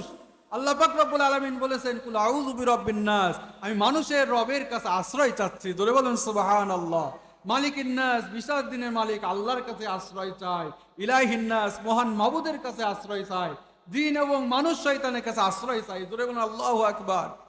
ওই যে একজন গ্রামের একজন মাওলানা, আগেকার যুগের একজন মাওলানা, একজন হুজুর মানুষ, অল্প কিছু শিক্ষিত, কোন রকম কোরআন শরীফের কয়েকটা সূরা মুখস্থ করছে আগের যুগে। এখন অবশ্যই এরকম ইমাম মানুষ আর নেয় না, সকলে শিক্ষিত হয়ে গেছে, ঠিক কিনা বলেন? সুতরাং সেই যুগের কথা তো যেমন তেমন ভাবে কোরআনুল কারীমের দু একটা সূরা মুখস্থ করে নামাজ পড়ায়। একজন যুবক ছেলে দেখে যে আমি এই ইমামের পিছনে 20 বছর নামাজ পড়তেছি, প্রত্যেকটা ওয়াক্তে মুনাজাতের ভিতরে হুজুর বলেন রব্বি হাবলি মিনাস সালিহিন, হে আল্লাহ রব্বি হাবলি মিনাস সালিহিন। তখন এই যুবকের কৌতূহল জাগছে যে আসলে এই দোয়াটার মানে কি, হয়তোবা এই দোয়ার কোনো ভালো অর্থ হবে। সুতরাং না হলে হুজুর প্রতিদিন নামাজের শেষে মুনাজাতে এই দোয়া করবে কেন? হুজুরের কাছে প্রশ্ন করছে, হুজুর ছোটবেলায় থেকে নামাজ পড়ি, শুনতেছি আপনি প্রতিদিন নামাজের ভিতরে রব্বি হাবলি মিনাস সালিহিন এই দোয়া করেন, এই দোয়ার মানে কি হুজুর বলে দেন। হুজুর বলতেছে যে বেটা আমরা সেই কালী হুজুর কোনো মতো কোরআনটা পড়েছি, মুখস্থ করেছি কয়েকটি সূরা, ওই মানেটা অর্থ কি আমি তো নিজেই জানি না, তো তোমাকে বলবো কি। তো ওই যুবক চিন্তা করেছে এই মানে কি আমার জানাই লাগবে। পাশের গ্রামে একজন কামিল পাস, টাইটেল পাস মৌলানার কাছে যে সালাম দিয়ে বলছে হুজুর এই আয়াতের অর্থটা কি আমাকে বলে দেন। আমার গ্রামের হুজুর প্রতিদিন নামাজের শেষে এই মোনাজাত করে। হুজুর বলতেছেন রব্বি হাবলি মিনাস সালিহিন, এইটা তো শুধু দোয়া না, সাধারণ কোনো দোয়া না, এইটা হলো সূরা আস-সাফফাতের 100 নম্বর আয়াতে কারিমা, কুরআনুল কারীমের আয়াত। এই আয়াতের অর্থ হচ্ছে রব্বি হাবলি মিনাস সালিহিন, হে আমার রব তুমি আমাকে একটা নেককার সন্তান দান করো। জোরে বলেন সুবহানাল্লাহ। তখন ওই যুবক চিন্তা করেছেন আমি বুঝতে পেরেছি মনে হয় আমার হুজুরের মনে কোনো ছেলে মেয়ে হয় না, এজন্য মনে হয় এই দোয়া করে। এবার ওই যুবক এসে গ্রামের ওই হুজুরকে সালাম দিয়ে বল হুজুর এদিকে আসেন, তাড়াতাড়ি বাড়ি থেকে বের হন, আপনি আগে বলেন তো আপনার ছেলে মেয়ে কয়টা। ওই হুজুর বলতেছেন আল্লাহ দিয়েছে মাত্র 12টা। জোরে বলেন কয়টা। এবার যুবক বলতেছেন হুজুর আল্লাহ 12টা দিয়েছে, এখন আপনি এই দোয়া পড়েই যাচ্ছেন, এই দোয়ার মানে জানেন। বলতে না তো বেটা মানে জানি না হুজুর। এবার যুবক বলতেছেন হুজুর পাশের গ্রামের মৌলানা থেকে আমি শুনে আসলাম এই মাত্র, এই দোয়ার অর্থ হচ্ছে আল্লাহ তুমি আমাকে নেককার একটা সন্তান দান করো। এবার ওই গ্রামের হুজুর জিব্বাই কামড় খেয়ে বলতেছে বেটা আগে যদি জানতাম এই দোয়ার অর্থ এইটা, 10 বছর আগেও দোয়া করা বন্ধ করে দিতাম। আমি ও দোয়ার মানে তো জানিনি, আমি পড়েই যাচ্ছি আর বছর বছরে আল্লাহ তাআলা একটা করে আমাকে দিয়েই যাচ্ছে। সুতরাং ওই দোয়া যদি মানে আমি জানতাম 10 বছর আগে ওই দোয়া করা বন্ধ করে দিতাম।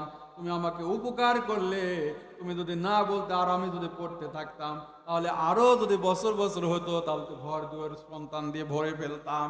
ধরবেন ঠিক কিনা। বাউল নামে ওই ফাউল কোরআনের অর্থ বোঝে না। আল্লাহ পাক রব্বুল আলামিন কুরআনুল কারীমের সূরা নাস নাজিল করে মানুষদেরকে শয়তানের ধোঁকা দিয়ে, মানুষ শয়তান জিন শয়তান সমস্ত শয়তান থেকে আশ্রয় প্রার্থনা করার জন্য আল্লাহ রব্বুল আলামিন আমরা এই কুরআনুল কারীম এই মাহফিল তাফসীরুল কোরআন মাহফিল থেকে আমরা প্রতিবাদ জানাই ওই বাউল নামে ফাউলকে বাংলার জমিনে ফাঁসি দিতে হবে। জোরে বলেন ঠিক কিনা। কারা কারা রাজি আছেন দুহাত তুলে আল্লাহকে দেখা দেয়, আল্লাহ কবুল করেন বলেন আমিন। সম্মানিত হাজিরিন, ওই ইহুদি আল্লাহ আবু বকর রাদিয়াল্লাহু তাআলা আনহু তার সামনে বলেছেন তোমার আল্লাহ ফকির, তোমার রাসূল ফকির, মনে আছে তো? মনে আছে? এইবার আবু বকর রাদিয়াল্লাহু তাআলা আনহু নরম সাহাবী না গরম সাহাবী? নরম সাহাবী। কিন্তু তার সামনে যখন আল্লাহকে গালি দিয়েছে রাসূলকে গালি দিয়েছে তিনি কিন্তু আর নরম থাকতে পারেন নাই, সঙ্গে সঙ্গে ইহুদিকে একটা থাপ্পড় মেরে দিয়েছে। এবার ইহুদি একটি থাপ্পড় খেয়ে আল্লাহর নবীর কাছে যে বিচার দিয়েছেন ও নবী আপনি তো মানবতার নবী, ন্যায় বিচার করেন, আপনার প্রিয় সাহাবী আবু বকর আমাকে থাপ্পড় মেরেছে, বিচার করেন। আল্লাহর নবী বলতেন ইহুদি রে তোমার মনে হয় ভুল হচ্ছে, ওটা আমার আবু বকর না, ওইটা মনে হয় আমার ওমর হবে, কারণ ওমরই তো এইসব কাজ করার উস্তাদ, ওমরের মুখের সে হাত আগে চলে, কারণ ওমর মনে হয় এই কাজ করেছে, আবু বকর তো এই কাজ করার সাহাবী না, ও তো নরম সাহাবী, ও তো গরম না। ইহুদি বলতেছে হুজুর ওমর গরম হতে পারে কিন্তু আজকের যে ঘটনা এটা আবু বকর আমাকে মেরেছে। আল্লাহ নবী আবু বকরকে ডাকলেন আবু বকর তুমি কি ইহুদিকে মেরেছো? বলতে হ্যাঁ মেরেছি। কেন মেরেছো? বলতে ও হুজুর আল্লাহকে বলেছে যে তোর আল্লাহও ফকির তোর নবীও ফকির, আমি সহ্য করতে পারি নাই, আমি সঙ্গে সঙ্গে তাকে একটা থাপ্পড় মেরে দিয়েছি। ইহুদি বলতেছে হুজুর আমি এটা বলি নাই। মিথ্যা কথা না সত্য কথা? বলতেছে হুজুর আমি তাকে এটা বলি নাই, কেন আপনাকে ফকির বলতে যাব? আল্লাহকে কেন আমি ফকির বলতে যাব? আমাকে পাগলা কুত্তায় কামড় দিয়েছে নাকি? কত বড় সিটার, চিন্তা করেছেন? আল্লাহ নবী বললেন আবু বকর আমি ন্যায় বিচার করি, কোরআন দিয়ে বিচার করি, সুতরাং আমি কোনো পার্সিয়ালিটি করি না, আমি স্বজন প্রীতি করি না, তুমি আমার একান্ত পরম বন্ধু, এই বলে যে তোমাকে আমি মাফ করে দেব, তা হতে পারে না। কারণ ইসলামী সরকার যদি ক্ষমতায় আসে, সেখানে শুধু ইসলামী দল যারা করে তারা শুধু নিরাপত্তা পাবে, ইহুদিরা পাবে না, হিন্দুরা পাবে না, তা কিন্তু না। মানুষদেরকে অনেক ভুল দেখানো হয়েছে, এখন আর ভুল দেখায় কোনো লাভ নাই। কোরআনের শাসন যদি সমাজে কায়েম হয়ে যায়, সেই সমাজে যারা বাস করবে শুধু মুসলমান না, সব সব শ্রেণীর মানুষ, সব শ্রেণী পেশার মানুষ সকলেই কোরআনের শাসন পেয়ে শান্তিতে বসবাস করতে পারবে। জোরে বলেন ঠিক কিনা? সেরকম একটি নাই ইনসাফ ভিত্তিক সমাজ আমরা দেখতে চাই কিনা? আল্লাহ কবুল করেন, বলেন আমিন। আল্লাহ নবী বললেন, আবু বকর, তোমাকে যে ইহুদি মেরেছে উনি তো অস্বীকার করতেছে, তোমার কোনো সাক্ষী থাকলে সাক্ষী জোগাড় করো, না হলে তুমি বাঁচতে পারবে না। আবু বকর বললেন, ও ইয়া রাসূলুল্লাহ, ইয়া হাবিবাল্লাহ, আমার তো কোনো সাক্ষী নেই, আমার সাক্ষী হলেন আল্লাহ, আর 2 নম্বর সাক্ষী হলো রাসূল। রাসূল বলছেন, আবু বকর, ওইখানে তো আমি ছিলাম না, কিন্তু আল্লাহ রাব্বুল আলামিন তোমার পক্ষে কোনো ফায়সালা না দিলে তোমাকে বিচার করলাম, ইহুদিও তোমাকে একটা থাপ্পড় মেরে দিবে। জোরে বলেন সুবহানাল্লাহ। এটা হচ্ছে কোরআনের বিচার। এখানে কোরআনের বিচার যখন কায়েম হয়ে যাবে, ন্যায় বিচার যখন প্রতিষ্ঠিত হয়ে যাবে, তখন কোনো স্বজন প্রীতি থাকবে না, সকলেই সমানভাবে কোরআনের শান্তি পাবে। জোরে বলেন ঠিক কিনা? আল্লাহর নবী ঘোষণা দিয়ে দিলেন, ইহুদি, তুমি আবু বকর, তোমাকে যেমনি ভাবে থাপ্পড় মেরেছে, তুমি সেমনি ভাবে থাপ্পড়ের প্রতিবদলা তুমি নিয়ে নাও। ইহুদি যখন চর মেরে দিবে, ঠিক সেই সময় আল্লাহ পাক রব্বুল আলামিন আসমান থেকে সহ্য করতে পারেন নাই, সঙ্গে সঙ্গে জিব্রাইলকে পাঠিয়ে দিয়েছে। জিব্রাইল আমিন এসে বললেন, ইয়া রাসূলুল্লাহ, ইয়া হাবিবাল্লাহ, হুজুর, আপনার প্রিয় সাহাবী আবু বকর এমনি এমনি তাকে মারি নাই, সে সত্যই আপনাকে ফকির বলেছে, আল্লাহকে ফকির বলেছে। জোরে বলেন সুবহানাল্লাহ। আল্লাহ রাসূল যখন ইহুদিকে বললেন, ইহুদি রে, জমিনে তোমার কি ঘটেছে? আসমানে চলে গিয়েছে, আসমান থেকে আবু বকরের পক্ষে আল্লাহ রাব্বুল আলামিন সাক্ষ্য দিয়েছে। এবার ইহুদি বলতেছে, ও মুসলমানের নবী, দুনিয়ার কথা যে আসমানে যাবে তা তো আমি জানি না। কি বলতেছে? দুনিয়ার কথা আসমানে যাবে এটা তো আমি বুঝতে পারি না, এজন্য আমি এটা বলে ফেলেছি। অনেক মানুষ মনে করে যে এই দুনিয়া আমরা অকাম কুকাম যাই করি না কেন, এটা মনে হয় আল্লাহ মনে হয় টের পায় না। ধরবে আল্লাহ কি দেখে না? সব বিচার কিয়ামতের ময়দানে আল্লাহ তাআলা পাই টু পাই হিসাব আল্লাহ পাক রব্বুল আলামিন নিয়ে নেবেন। জোরে বলেন ঠিক কিনা? সুতরাং আল্লাহর রাস্তায় জান এবং মাল কুরবানি করার দরকার আছে না নাই? সাহাবীরা কেমনি ভাবে করছেন? আল্লাহর নবীর একজন এতিম সাহাবী, এটা বলেই শেষের দিকে চলে যাব। আল্লাহর নবী একজন এতিম সাহাবী, তিনি তার পাসির দিবেন এমত অবস্থায় তার পাশে একজন সাহাবী আবু লুবাবা নামক একজন সাহাবীর খেজুর গাছ তার সীমানার ভিতরে পড়ে গেলেন। তাকে যে বললেন যে হয়তো এই খেজুর গাছটা আমাকে দান করে দাও, না হলে আমার কাছে বিক্রি করে দাও, এই খেজুর গাছের যে দাম হয় সেই দামটা তোমাকে দিয়ে দেব। কিন্তু আবু লুবাবা নামক ওই সাহাবী বললেন, আমি দানও করব না, তোমার কাছে বিক্রিও করব না। বিচারটা আল্লাহ রাসূলের কাছে দিলেন। আল্লাহ রাসূল তাকে ডাকলেন, আবু লুবাবাকে বললেন, আবু লুবাবা রে, আমার এতিম সাহাবী, তার সীমানার ভিতরে তোমার গাছটা চলে গিয়েছে, হয় তাকে তার কাছে বিক্রি করে দাও, না হলে তাকে দান করে দাও। আবু লুবাবা বললেন, ইয়া রাসূলুল্লাহ, ইয়া হাবিবাল্লাহ, হুজুর, আমি তাকে দানও করব না, তার কাছে বিক্রিও করব না। আল্লাহর নবী বললেন, ও আবু লুবাবা, আমি নবী ঘোষণা দিয়ে দিলাম, তুমি যদি আমার এই এতিমের পাশে আজকে দাঁড়াইতে পারো, এতিমকে যদি তুমি এই খেজুর গাছটা যদি দান করে দিতে পারো, আমি বিশ্ব নবী জনাবে মুহাম্মদুর রাসূলুল্লাহ সাল্লাল্লাহু আলাইহি ওয়াসাল্লাম ঘোষণা দিয়ে দিলাম, আল্লাহ রাব্বুল আলামিন জান্নাতের ভিতরে তোমার নামে একটি খেজুর গাছ তোমাকে বরাদ্দ দিয়ে দিবেন। জোরে বলেন সুবহানাল্লাহ। একটু খেজুর গাছের বিনিময়ে আল্লাহ জান্নাতের ভিতরে তোমার জন্য একটি খেজুর গাছ বরাদ্দ দিবেন। আমরা যদি এই অফার পেতাম, ধরে বলেন আমরা কি মেনে নিতাম না? আমরা জীবনের সমস্ত কিছু দিতে রাজি আছি, জান্নাতের একটি খেজুর গাছ আমরা চাই কি চাই না? কিন্তু আবু লুবাবা বললেন, ইয়া রাসূলুল্লাহ, জান্নাতের ওই খেজুর গাছ আমার দরকার নাই, দুনিয়ায় এই খেজুর গাছই আমার দরকার। রাজি হলেন না। পাশে ছিলেন আর সাহাবী, সকলেই কিন্তু সমান না।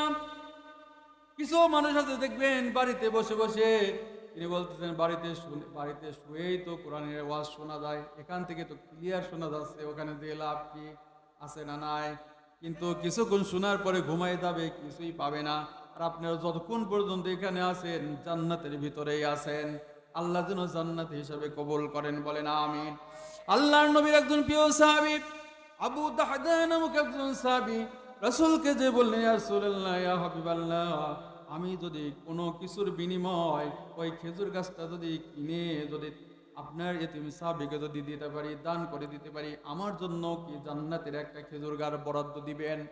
আল্লাহর নবী বললেন, আবু দাহদা রে, যদি তুমি যে কোনো কিছুর বিনিময় যদি ওই খেজুর গাছটা ক্রয় করে আমার এতিম সাহাবীকে যদি দিতে পারো, তোমার জন্য জান্নাতের ভিতরে একটি খেজুর গাছ আমি বরাদ্দ দিয়ে দিলাম। জোরে বলেন সুবহানাল্লাহ। আবু দাহদা আবু লুবাবার কাছে যে বললেন, আবু লুবার বারে আল্লাহ নবী যে ঘোষণা দিয়েছেন তুমি ওই খেজুর গাছটি যে কোনো বিনিময় আমার কাছে বিক্রি করে দাও। বলতেছে, না, বিক্রি করব না। বলতেছে, তুমি কি আমাকে চেনো নাকি? এই মক্কার ভিতরে আমার একটি বাগান আছে, যেই বাগানের ভিতরে খেজুর গাছের সংখ্যা রয়েছে 600। জোরে বলেন কয়শ? 600 গাছ বিশিষ্ট একটি বিশাল বাগান। তুমি কি এটা জানো? বলতেছে, হ্যাঁ জানি। আপনার প্রসিদ্ধ বাগানের খবর কে না জানে? মক্কার ভিতরে সবচেয়ে বড় খেজুর বাগান হচ্ছে আপনার। বলতেছে, আবু লুবা, মানে ওই বাগানের ভিতরে শুধু বাগান না, বাগানের ভিতরে সুন্দর একটি বালাখানা, সুন্দর একটি বাড়ি আমি বানায় রেখেছি, যেই বাড়িতে আমি নিজে বসবাস করি, তুমি জানো? বলতেছে, হ্যাঁ জানি। বলতেছে, ওই বাগানের ভিতরে মরুভূমির ভিতরে সবচেয়ে বেশি সংকট, পানির প্রয়োজন হয়, ওই বাগানের ভিতরে সুন্দর একটি কুয়ার ব্যবস্থাও রয়েছে, সেটাও কি তুমি জানো? বলতেছে, হ্যাঁ তাও জানি। বলতেছে, আবু লুবা, মানে আমার 600 বিশিষ্ট বিশাল একটি বড় খেজুরের বাগান এবং বাগান বাড়ি সহ ওই কুয়া সহ সব কিছু আমি তোমার কাছে দিতে চাই, বিনিময়ে ওই একটা খেজুর গাছ আমার কাছে বিক্রি করবে। এবার আবু লুবাবা বলতেছেন, আবু দাহদা দে, তোমার মাথা কি পাগল হয়ে গেছে? তোমার মাথা ঠিক আছে তো? একটা খেজুর গাছের বিনিময় 600 গাছ বিশিষ্ট বাগান, বাগান বাড়ি, কুয়া সব সহ তুমি একটা খেজুর গাছ কিনতে চাও? বলতে, হ্যাঁ আমি তাই কিনতে চাই। বলতেছে, ঠিক আছে, তুমি যদি তাই চাও তাহলে তো আমার ভালোই হবে। তোমার বাগান বাড়ি সহ ওই কুয়া আমার নামে রেজিস্ট্রি করে দাও, আমি তোমাকে এই গাছটা দিয়ে দিলাম।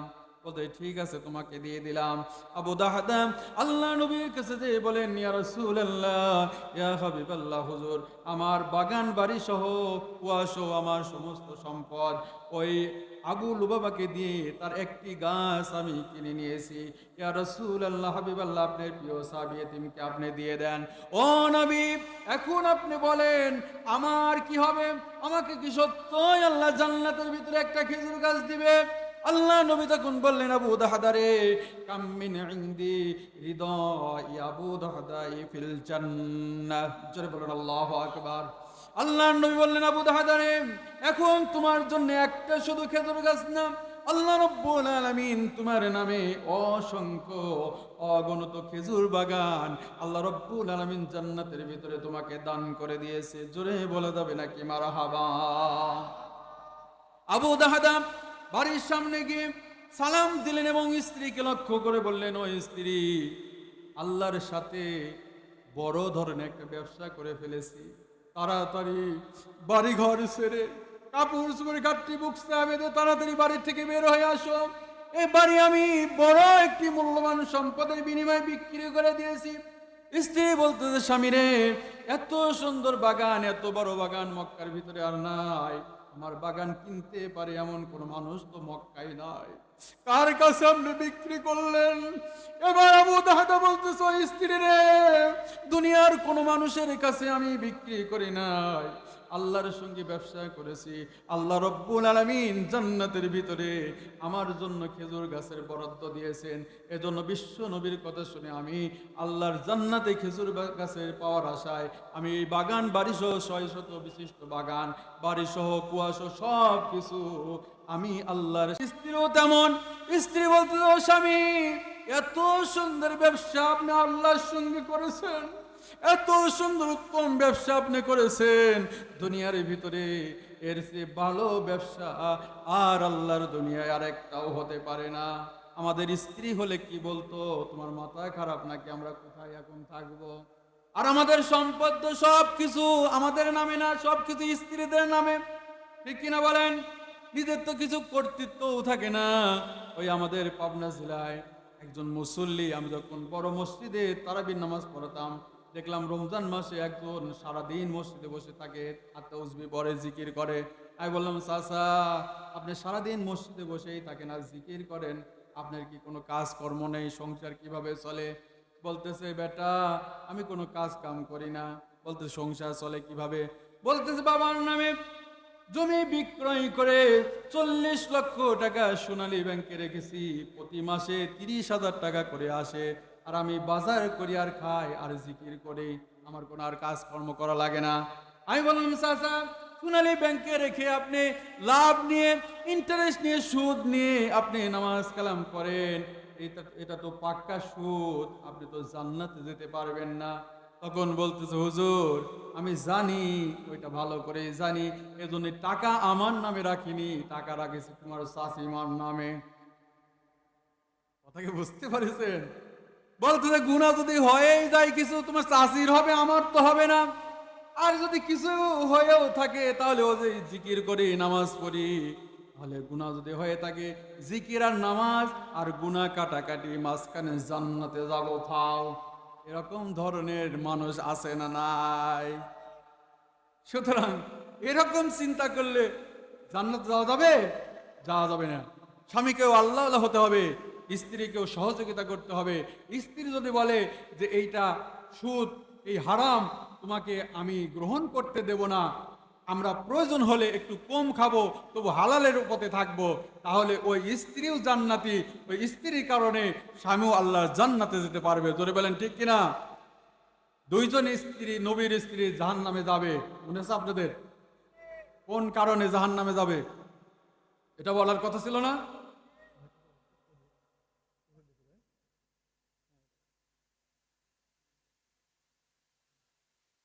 সম্মানিত হাজিরিন, হ্যাঁ বাতাসের বিচার, ওই একজন মুরব্বী বলতেছে বাতাসের বিচার, ইনশাআল্লাহ বলা হবে, বলবো ইনশাআল্লাহ। তাহলে স্বামীকেও আল্লাহ আল্লাহ হতে হবে, স্ত্রীকেও আল্লাহ আল্লাহ হতে হবে। নবীর স্ত্রী, দুইজন নবী আল্লাহর প্রেরিত বান্দা, সেই দুইজন নবীর স্ত্রী জাহান্নামে যাবে। প্রশ্ন আসতে পারে, হুজুর নবীর স্ত্রী আবার জাহান্নামে যাবে কেন? নবীর স্ত্রী জাহান্নামে যাবে, আমাদের ভিতরে দেখবেন অনেক মানুষ এখন এমন ধান্দায় বসে আছে, নামাজ নাই, কালাম নাই, মাজারে বসে বসে শুধু গাঁজা খাবে, আর তারা নামাজ রোজা করবে না, গাঁজা খাবে, গান বাজনা করবে, ওরাই নাকি আগে জান্নাতে যাবে। ধরে বলেন নাউজুবিল্লাহ। রব আবার গানে গানে বলে, দয়াল বাবার মুরিদ আমি বড় গুনাহগার, দয়াল যদি করে দয়া তবে হব পার বাবার। দয়াল বলে দয়া করলে জান্নাতে যাবে। ধরে বলেন নাউজুবিল্লাহ। পানির নিচে বাতি জলে, ঝড় বাতাসে নেবে না, দয়াল বাবার মুরিদ হলে নামাজ রোজা লাগে না। জোরে বলে নাউজুবিল্লাহ। আমাদের বাড়ি পাবনা, পাশেই কুষ্টিয়া, আমার নিজ জেলা আবার কুষ্টিয়া, থাকি পাবনা। কুষ্টিয়ার ভিতরে একটি মাজার আছে, আপনারা জানেন, লালন শাহর মাজার, আপনারা জানেন নাকি? সেখানে মন মন গাঁজা বিক্রি করা হয় এবং খাওয়া হয়, পুলিশ পাহারা দেয়। রূপ দেখে যে দুঃখ বুঝিবে বাবা, রূপ দেখে যে দুঃখ বুঝিবে, বান্ধবকে হনাই, দয়াল বাবার মুরিদ আমি কোথায় গিয়ে পাও। এরকম বলে, জিকির করে, এটা নাকি বলে জিকির? এটা জিকির নাকি শয়তানের ফিকির? এটা বলে আর গাঁজা খায়। ধরে বলে নাউজুবিল্লাহ। আমি এক ফকিরকে ধরলাম যে, বেটা কি বললেন যে রূপ দেখে দুঃখ বুঝবে? আমি বললাম, চাচা আপনার সামনে যদি ভাত দেওয়া যায়, ভাতের নিচে যদি তরকারি দেওয়া যায়, আপনি বলতে পারেন না, তাহলে কেমনে ভাবে চামড়ার নিচে অন্তরের খবর বোঝে? ধরে বলেন ঠিক কিনা? তখন গানে গানে আবার এটার উত্তর দিয়ে দিচ্ছে। কি বলতেছে বলবো নাকি? শোনো মুমিন মুসলমানো, শোনো মুমিন মুসলমানো, কলকি ভরে গাঞ্জা টানো, আখেরাতে সবই পাইবা গাঞ্জা পাইবা না। জোরে বলেন নাউজুবিল্লাহ। আখেরাতে সব পাইবা গাঞ্জা পাইবা না, এজন্য জম্মের মতো খেয়ে নাও দুনিয়ায়। জোরে কোন নাউজুবিল্লাহ। আমি তখন ওই চাচাকে বললাম, চাচা এরকম পাগলামি করলে কিন্তু চলবে না, আমাদের দুই কান্দে দুইজন মোহরি আছে না নাই? আমি তখন বললাম, দুই কান্দে দুই মোহরি লিখতে আছেন ডায়েরি, দুই কান্দে দুই মোহরি লিখতে আছেন ডায়েরি, আমল দেখে পার হবে, টাকা পয়সার নেই কারবার, সময় থাকতে মনা হুঁশিয়ার, সময় থাকতে মনা হুঁশিয়ার। সেদিন এসে স্টেশনে, সেদিন এসে স্টেশনে থাকবে নানান প্যাসেঞ্জার, দ্রুত জানে পার হইবে সে, টিকিট কাটা আছে যার, টিকিট কাটা আছে যার, টিকিট আছে না নাই? কিরামান কাতিবিন। এই ছেলেটা মনে হয় হাফেজ, ঠিক কিনা? না হলে আল্লাহ যেন কবুল করে নেন, বলেন আমিন। আল্লাহ রব্বুল আলামিন বলেন, ওয়াকুল্লু ইনসানিন আলজামনাহু তাইরাহু ফি উনুকিহি ওয়া নুখরিজ লাহু ইয়াওমাল কিয়ামাতি কিতাবান ইয়ালকাহু মানশুরা। সূরা বনী ইসরাঈল 15 নম্বর পারা 2 নম্বর পৃষ্ঠার 13 নম্বর আয়াতে কারিমা আল্লাহ রাব্বুল আলামিন বলেন, প্রত্যেকটা মানুষের কণ্ঠনালীর ভিতরে আমি আল্লাহ রাব্বুল আলামিন আমল নামা ঝুলাই রেখেছি। যুগের ভাষায় মেমোরি। মেমোরি আছে না নাই? একটা মাহফিলে একটা যুবককে বললাম, ও যুবক, তোমার মেমোরির ভিতরে কি রেখেছো? তোমার মেমোরিটা আমাকে দাও, আর আমার মেমোরিটা খুলে তুমি নাও। পাশের থেকে আরেকটা যুবক বলতে, হুজুর ও মেমোরি খুলতেছে, মেমোরি খুলে আউট করতেছে। মেমোরির ভিতরে শুধু খালি ওয়াজ নাকি? বলেন ওয়াজ। যেই বলেছি মেমোরির খুলে আমার কাছে দাও আর আমারটা তুমি নাও, তখন মেমোরি খুলে আউট করতেছে, কারণ ধরা খেয়ে যাবে। তোর ব্যান ঠিক কিনা? যুবক, হারাম কিছু মোবাইলের ভিতরে রাখা যাবে। দুই কান্দে দুই মোহরি আছে, ওরা আমলিক করে না, ওরা বিএনপিও করে না, জামাত করে না, চরমোনাই করে না, জাসদ করে না, 8 রশি 16 রশি কিছুই করে না। ভালো কাজ করলে সেটাও লিপিবদ্ধ করে, খারাপ কাজ করলে সেটাও লিপিবদ্ধ করেন কে? আল্লাহ রাব্বুল আলামিন বলেন, ইকরা কিতাবাকা কাফা বিনাফসিকাল ইয়াওমা আলাইকা হাসিবা।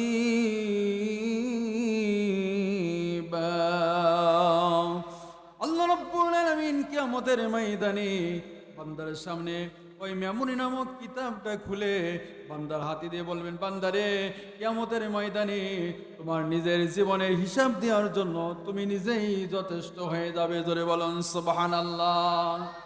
সম্মানিত হাজিরিন, দুইজন নবীর স্ত্রী জাহান্নামে যাবে, মনে আছে তো?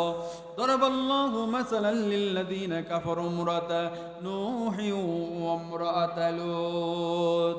1 নাম্বার লূত আলাইহিস সালামের স্ত্রী। কোন নবী? কারণ লূত আলাইহিস সালামের স্ত্রীর কি চরিত্র খারাপ ছিল? চরিত্র কিন্তু খারাপ ছিল না।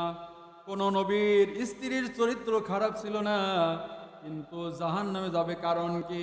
জাহান্নামে যাওয়ার কারণ হচ্ছে নিজে অন্যায় করে নাই, নিজে খারাপ কাজ করেনি, কিন্তু খারাপ কাজ যে করেছে তাকে সাপোর্ট দিয়েছে, তাকে সামর্থ্য দিয়েছে। বোঝেন আপনারা? নিজে খারাপ কাজ করে নাই, কিন্তু খারাপ কাজ যারা প্রতিষ্ঠা করতে চায় তাদেরকে সামর্থ্য দিয়েছে, তাদের পক্ষে থেকেছে, তাদের পক্ষে রায় দিয়েছে আল্লাহ রাব্বুল আলামিন। এজন্য তাকে জাহান্নামও দিয়েছে। কি বোঝা গেছে? বুঝলে বুঝপতা। সম্মানিত হাজিরিন, লূত আলাইহিস সালামের যুগে পুরুষে পুরুষে ব্যভিচার হতো। ওই নবীর স্ত্রী নিজে ব্যভিচার করতো না, কিন্তু আল্লাহর নবীর বাড়িতে আসমান থেকে গজব দেওয়ার জন্য ফেরেশতারা এসেছেন। ফেরেশতারা সুন্দর নাকি অসুন্দর? সুন্দর চেহারা নিয়ে, ফুটফুটে সুন্দর চেহারা নিয়ে আল্লাহর নবীর বাড়িতে এসেছে। আর তার স্ত্রী ওই ফাঁকে জাতির লোকের কাছে গিয়ে বলেছে, আমাদের বাড়ি ফুটফুটে সুন্দর চেহারাবান যুবক এসেছে, তোমরা তোমাদের কাজ চালিয়ে যাও। জোরে নাউজুবিল্লাহ। এজন্য নিজে খারাপ কাজ করেনি, কিন্তু খারাপ কাজকে উৎসাহ দিয়েছে। আল্লাহ রাব্বুল আলামিন মাফও করেনি, জান্নাত দেয়নি, তাকে জাহান্নামী বলে ঘোষণা দিয়েছে। জোরে বলেন নাউজুবিল্লাহ। আর একজন নবীর স্ত্রী নূহ আলাইহিস সালামের স্ত্রী, তার দোষ হচ্ছে তিনি তার স্বামীর অকৃতজ্ঞ করতেন, স্বামীকে পছন্দ করতেন না। তিনি বলে বেড়াতেন আমার স্বামী একটা পাগল, ও কিছু বোঝে শোধে না। এরকম স্ত্রী আমাদের সমাজেও আছে না নাই? নিজের স্বামীকে দামই দিতে চায় না, আছে না নাই? নিজে যদি পয়লা সুন্দরীও যদি হয়, দেখবেন যে এলাকায় রিক্সাওয়ালার স্ত্রী থেকে শুরু করে ওই রাষ্ট্রপতির স্ত্রী পর্যন্ত দেখবেন যে একটা মাত্র ডায়লগ দেয় যে আমি হয়ে তোমার ভাত খেয়ে গেলাম, আমার মতো মেয়ে তোমার ভাত খায়। এরকম বলে কি বলে না? সুতরাং স্বামীকে এই কথা কিন্তু বলা যাবে না। আল্লাহ নবী মিরাজ থেকে আসার পরে মহিলা সমাবেশের পাশ দিয়ে হেঁটে যাচ্ছেন। আল্লাহ নবী মহিলাদেরকে উদ্দেশ্য করে বলেন, ইয়া আইয়ুহান নিসা তাসাদ্দাকনা ইন্নী উরিতুকুন্না ফাইন্নাহু আকসারহু মিনান নার। আল্লাহ নবী বললেন, ও নারী সমাজ, তোমরা বেশি বেশি করে আল্লাহর রাস্তায় দান করো, সদকা করো, কারণ আমি নবীকে দেখানো হয়েছে বেশিরভাগ নারীরা দুইটা কারণে জাহান্নামে যাবে। ধরে বলেন কয়টা কারণ? এক নম্বরে মেয়েরা দেখবেন তারা অন্যের গীবত করে, অন্যকে খোঁটা দেয়, অন্যকে অভিসম্পদ দেয়, আছে না নাই? একজনের বাড়ির মুরগি যদি আর এক বাড়ি যায় কয়টা ধান খায়, দেখবেন বলবে ওর জন্য উয়ে হয়ে যায়, এর জন্য হয়ে যায়, ছাতা পড়ে যায়, ও মরে না। গোলামের বাচ্চা গোলাম যেন মরে যাক, জাহান্নামে যাবে। আর দুই নাম্বার কারণ হতে তারা স্বামীর অকৃতজ্ঞ হয়, স্বামীকে পছন্দ করে না, স্বামীকে দামই দিতে চাই না, এরকম কারণে মেয়েরা জাহান্নামে যাবে। আগের দিনে মেয়েরা কিন্তু ছিল ভালো, ঠিক কিনা বলেন? আমাদের দাদারা দেখতাম, দাদা দাদি থেকে গল্প শোনা দিত যে তারা আগে হাল চাষ করা হতো গরু দিয়ে, আছে না নয়? একদম চৈত মাসে খরা রৌদ্রের ভিতরে নাঙ্গল থেকে আসার পরে তারা মেজাজ হয়ে যেত চওড়া। বাড়িতে আসার পরে একটু এদিকে সেদিকে হলে ওই নাংলা লড়ি না কি বলা, ওই লাঠি দিয়ে দাদির পিঠের উপরে মাছ শুরু করে দিতেন, ঠিক কিনা? আগের মানুষেরা কত কষ্ট করেছেন। রাত্রের বেলা সেই ধানগুলো মাড়াই করার পরে সেই ধান মানে ঢেকি দিয়ে পাড়ায়ে চাল বের করে ওই চাল দিয়ে ভাত রান্না করে আমাদের দাদাদেরকে বাবাদেরকে তারা খাওয়িয়েছে, তবুও তাদের সাথে খারাপ ব্যবহার করে নাই, ঠিক কিনা বলেন? আমার একজন দাদি একদিন গল্প করলো, আমি বললাম দাদি, আগের দিনে মানুষ নাকি স্বামীর নাম ধরে পর্যন্ত ডাকতো না, আপনিও কি তাই করতেন? বলতেছে হ্যাঁ, আমরা কোনোদিন তোমার দাদার নাম ধরে ডাকতাম না। আমার ওই দাদার নাম ছিল রহমতুল্লাহ। বলবেন কি রহমতুল্লাহ? আমি বললাম যে দাদি, কৌতূহল করে বললেন, দেখবেন যে মাদ্রাসায় যারা পড়ে এদের কিন্তু ব্রেন বুদ্ধি অনেক বেশি থাকে, মানে শুধু শয়তানি করে না তাই, ধরবেন ঠিক কিনা, কিন্তু খুব বুদ্ধি। আমি বললাম দাদার নাম ছিল রহমতুল্লাহ, আপনি যখন নামাজ পড়তেন, যখন সালাম ফিরতেন, সালাম ফিরার সময় কি বলতে হয়? আসসালামু আলাইকুম রহমতুল্লাহ। বললাম দাদি, আপনি তো দাদার নাম কোনোদিন ধরেননি, তো নামাজ পড়ার সময় সালাম ফিরলেন কি বলে? তো বললে তখনও নাম ধরেনি। বলে তখনও নাম ধরেননি? বলতে হ্যাঁ, তখনও নাম ধরিনি। তো বলতেছে সালাম ফিরলেন কেমনি? বলতেছে এমনি করে। বলতেছে আসসালামু আলাইকুম বাড়িওয়ালা, আসসালামু আলাইকুম বাড়িওয়ালা। কামটা কি করছে চিন্তা করেছেন? চিন্তা করেন, তবুও নাম ধরেনি। নামাজের ভিতরে নাম ধরা যাবে না, নামাজ হোক নাই না হোক, তাও স্বামীর নাম ধরতো না, ঠিক কিনা বলেন? সুতরাং এরকম বার কিন্তু করা যাবে না। নামাজ তো নামাজের মতো করে সুন্দর করে পড়তে হবে, ধরবেন ঠিক কিনা? কিন্তু স্বামীকে এত ভক্তি করেছেন, শ্রদ্ধা করেছেন, এইটা বোঝা যাচ্ছে তার কথার ভিতর, ঠিক কিনা বলেন? সুতরাং স্বামীকে, মায়েরা যারা পর্দার আড়াল থেকে আমার ওয়াজ শুনতেছেন, মায়েরা এই আমলটা আপনারা করবেন। এই ওয়াজ শুনে আপনারা অনেক খুশি হয়েছেন, কিন্তু মার যারা আছে দেখবেন যে বলা বলে করতেছে যে এই হুজুরকে আর আনা যাবে না, কারণ এই হুজুর আমাদের শুধু বিরুদ্ধে বলে গেল, ঠিক কিনা বলেন? কারণ